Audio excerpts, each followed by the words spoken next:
ഇപ്പോൾ കമ്മ്യൂണിക്കേഷൻ്റെ കേസിൽ തന്നെ നമ്മൾ മൊബൈൽ ഫോൺ യൂസ് ചെയ്യുമ്പോൾ ഇപ്പോൾ ഒരുപാട് ക്രൗഡുകൾ വലിയ ഇവൻറ്റുകൾ നടത്തുമ്പോൾ ഒരുപാട് ക്രൗഡ് വരുമല്ലോ.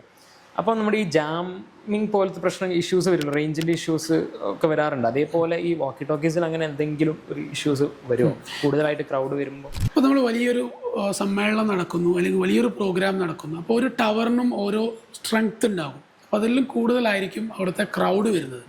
സോ അവിടെ കംപ്ലീറ്റ് നെറ്റ്വർക്ക് ഡൗൺ ആവും, കോൾ ചെയ്യാൻ കഴിയില്ല, ഇൻ്റർനെറ്റിനെ വളരെ ചുരുങ്ങിയ ലെവലിലായിരിക്കും ഉണ്ടാവുക. അങ്ങനെ കുറേ പ്രതിസന്ധികൾ ഉണ്ടാവും. ആ പ്രതിസന്ധികൾ മറികടക്കാനുള്ള ഒരു ഡിവൈസാണ് വാക്കി ടോക്കി. അവിടെ എത്ര ക്രൗഡ് വന്നാലും എത്ര തൗസൻഡ്സ് ഓഫ് വാക്കി ടോക്കീസ് ഒന്നിച്ച് ഉപയോഗിച്ചാലും no issue. One of the best feature, another feature of walkie talkie, അതാണ് ക്രിട്ടിക്കൽ കമ്മ്യൂണിക്കേഷൻ എന്ന് പറയുന്നത്. ഒരു ജാമിങ്ങോ അല്ലെങ്കിൽ ഒരു ഷട്ട് ഡൗണോ അല്ലെങ്കിൽ റേഞ്ചിന്റെ ഇഷ്യൂ വരാറുത്, കൂടുതൽ ക്രൗഡ് വരുന്നത് ഇൻസ്റ്റന്റ് ആയിട്ട് ഒരു തടസ്സവും ഇല്ലാതെ നമുക്ക് ഏത് രീതിയിലും നമുക്ക് ഒരു മെസ്സേജ് പാസ് ചെയ്യാൻ പറ്റും എന്നുള്ളതാണ് വാക്കി ടോക്കിന്റെ ഒരു മെയിൻ ഫീച്ചർ ആയിട്ട് വരുന്നത് അല്ലേ?